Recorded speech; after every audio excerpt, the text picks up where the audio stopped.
La segunda pregunta, en un tema totalmente diferente, es retomar el tema del fraude electoral. El fraude tiene muchas formas, una de ellas es a pie de casilla, pero una de las formas que ha tenido es también el fraude cibernético, en el que a veces han sido cómplices los organismos electorales. Entonces, mi pregunta sería la siguiente. Aquí las elecciones son de las más caras del mundo. Cuestan más o menos $11 por persona, que es lo que cuestan en Estados Unidos. Y hay elecciones que han llegado a costar $25 por persona. En cambio, en lugares como Francia, la elección cuesta $1 por persona, o en Rusia, $0.50 por persona. Esto se debe a que hay un financiamiento muy grande a los partidos y también a los organismos electorales. Hay que recordar que el presidente del INE, aquí se ha informado ya, gana 178,000 pesos mensuales, y pensemos en todos los funcionarios que tienen sueldos desmedidos. Entonces, la pregunta sería si se ha considerado hacer una nueva reforma electoral para tratar de que los organismos electorales tengan un grado mayor de imparcialidad y también para que la elección no cueste tanto en un país que tiene tantas carencias. Gracias. Voy a dejar la investidura en el perchero imaginario, porque me pueden, sí, solo lo que se pueda decir, como se dice en el béisbol, me pueden multar y hasta arrestar.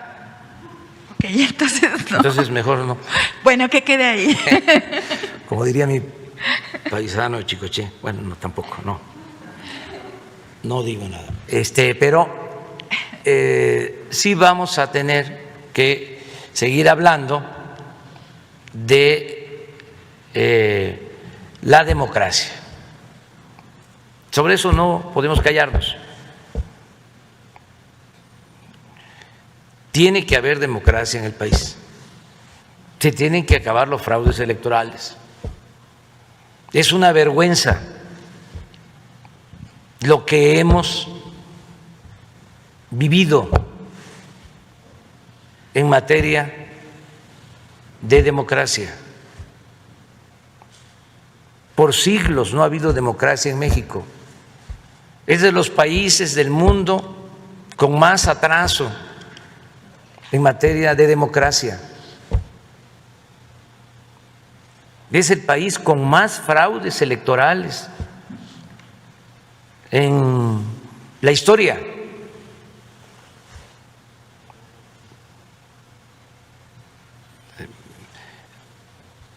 Se puede probar. Entonces, tenemos que heredar a las nuevas generaciones un país democrático. Y se tienen que terminar todas las prácticas antidemocráticas, fraudulentas, la compra del voto, el tráfico con la pobreza de la gente, el reparto de las despensas, todo eso que es delito electoral.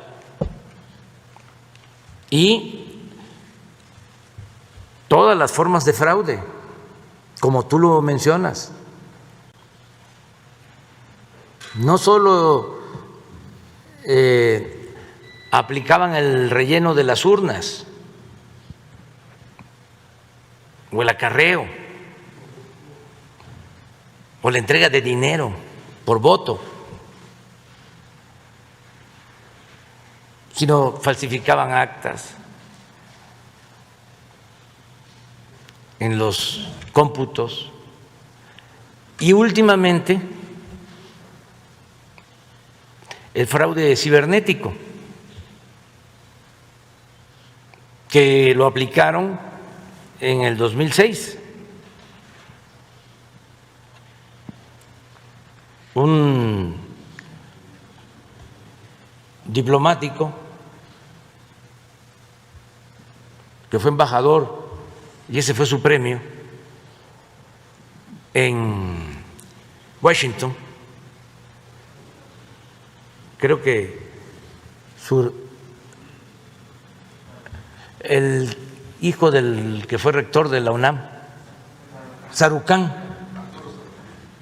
en el 2006, junto con el cuñado de Felipe Calderón. Hay testimonios para más detalles. La película que se llama Fraude, que la recomiendo, de Mandoki, ahí aparece en la película. Le hacen una entrevista breve y él asegura de que se contrató en ese entonces una empresa para el manejo del cómputo electrónico, y resulta que la empresa era del cuñado de Felipe Calderón y de Branto, se llamaba la empresa, así se llama el señor. Entonces eso existía hasta hace poco y queremos que termine y que las autoridades electorales pues sean imparciales, que no estén del lado del Partido Conservador, como sucede hasta ahora, desgraciadamente. No me pueden acusar de que estoy violando la ley, porque estoy hablando del Partido Conservador, que no tiene registro. ¿O Salinas es el Partido Conservador? No va, es de otro partido. ¿Diego Fernández de Ceballos es del Partido Conservador? No, es de otro partido. Líbano Sáenz es del Partido Conservador. Claudio X González es del Partido Conservador. No. Entonces, se tiene que evitar el fraude electoral. Y el manejo del fraude también en medios de información. Bueno, el fraude electoral que se comete en el grupo de intelectuales orgánicos del régimen corrupto, porque ellos son los que avalan el fraude. En el 2006, los abajo firmantes, que ya no eran tantos a los que ahora son consejeros, firmaron asegurando de que las elecciones habían sido limpias.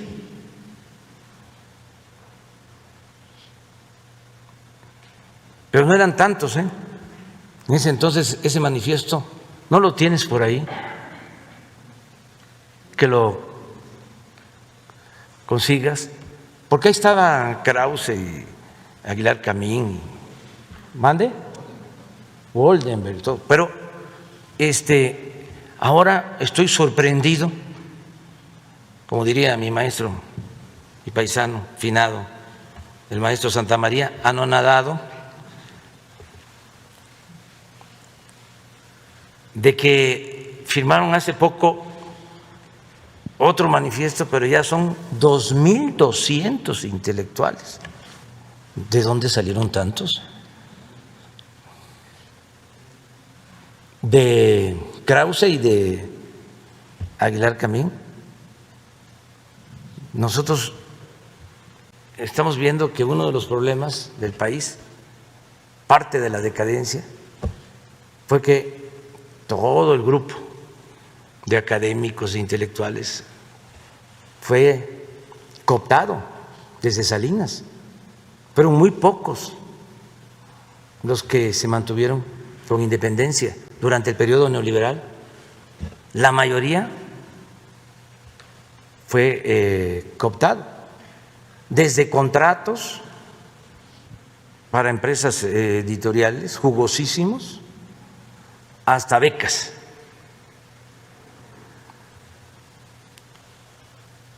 muchísimos. Pero ¿qué pasa ahora? De que todo ese grupo, en vez de contribuir, ayudar a la transformación, para desterrar de México el mal que más aqueja, el mal de la corrupción, en vez de eso se aferran a defender a ese régimen corrupto. Además, no solo no se pronuncian en contra de la corrupción o se definen a favor de la honestidad, sino que tampoco, y esto es lo más cuestionable, defienden a la gente humilde, a la gente pobre. Es una élite completamente separada del pueblo, una élite intelectual, individualista, acomodaticia, al servicio del régimen, y lo más distante que pueda uno imaginar del pueblo, de la gente humilde, de la gente pobre. Al contrario, les molesta de que se ayude a la gente humilde, a la gente pobre. Un intelectual que les decía yo, que era comunista, director del periódico El Machete, Roger Bartra, y que ahora se pasó al Partido Conservador, y estaba yo leyendo o viendo una nota en las redes en donde me califica de retropopulista. Les dejo de tarea el que me definan qué es ser retropopulista. Porque si apoyar a los pobres es ser retropopulista, pues entonces que me apunten en la lista. Es como lo de Krause, ¿no? Mesiánico, tropical. Pero sí que me sorprendió porque acuñó este nuevo término para la ciencia social, el retropopulismo. Entonces, en el caso del INE, tenemos que buscar que esté a la altura de las circunstancias, que respeten la voluntad del pueblo, que haya elecciones limpias y libres. Pero eso, como tú también lo sostienes, yo lo comparto, depende de la gente. La libertad no se implora, la libertad se conquista. No es saber los directivos o consejeros del INE van a ser los jueces y ya. Nosotros como ciudadanos no hagamos nada. No.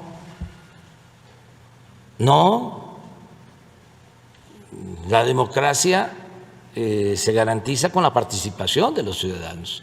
Y no solo es ir a votar, es votar y defender el voto. Así ha sido siempre, o así lo hemos hecho, para avanzar en el establecimiento de una auténtica democracia en el país. Entonces va a depender mucho de lo que hagamos los ciudadanos y no quedarnos callados. Esto no es estar pidiendo el voto por un partido, por un candidato, mucho menos estar utilizando recursos públicos para favorecer un partido, para favorecer a un candidato. No, esto es hablar de la democracia. Si México se hundió, fue por la falta de democracia que produjo una terrible pandemia de corrupción. Entonces necesitamos la democracia para que haya equilibrios, para que haya contrapesos. Este es el despliegue. Aquí está, miren. Desde entonces. Está cocido. A leguas. ¿A dónde está Cosío? Debe de estar por aquí. Miren quién está aquí. Leo Zuckerman.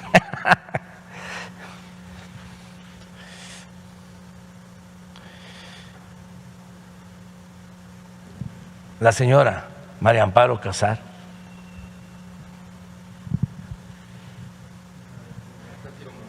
¿A dónde está Ciro Murayán? Acá está. Este es consejero actual.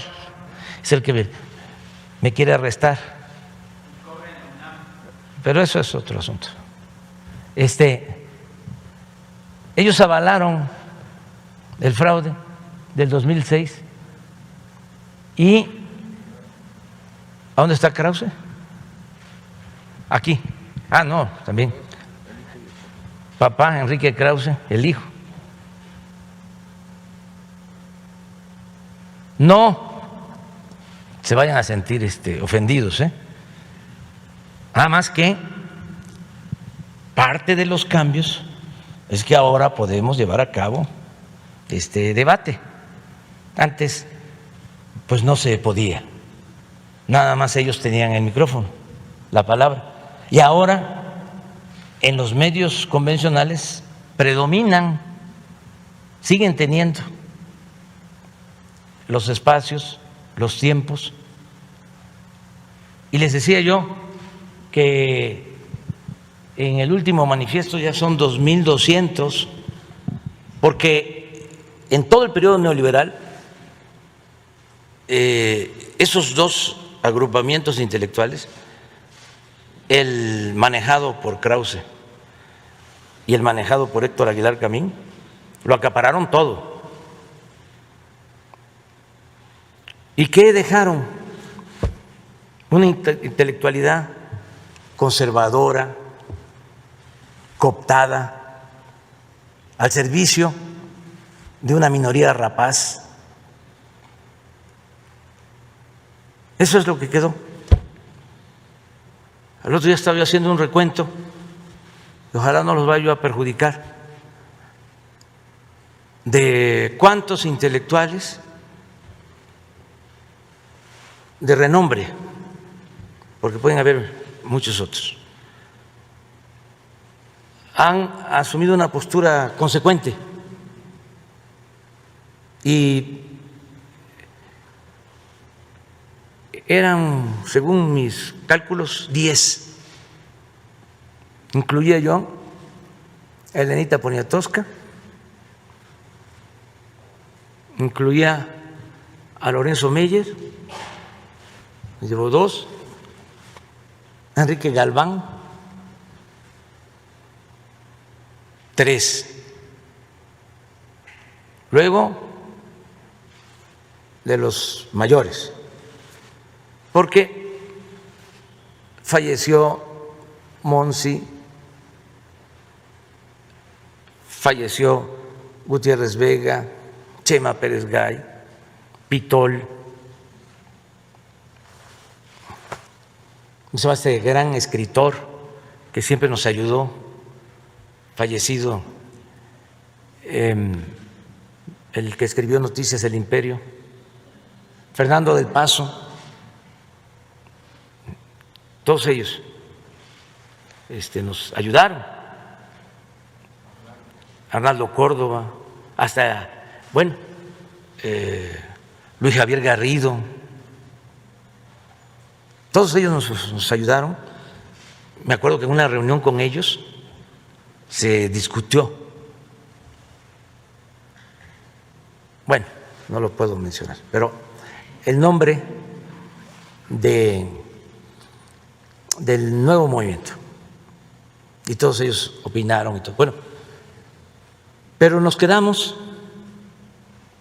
con muy pocos. Recuerdo estos tres.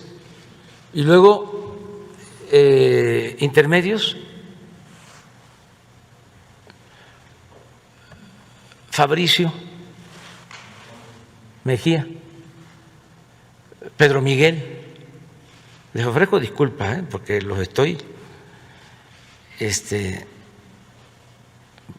balconeando. Se van a poner rabiosos los conservadores con ellos, pero bueno, ya están acostumbrados. Los actores. Damián Alcázar, ese de primera. Mandoki, cineasta.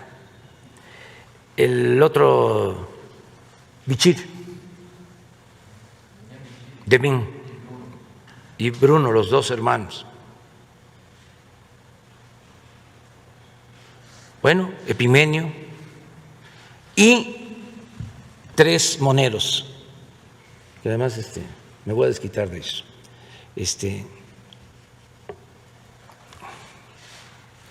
Dando a conocer sus nombres: Hernández, Helguera y el Fisgón.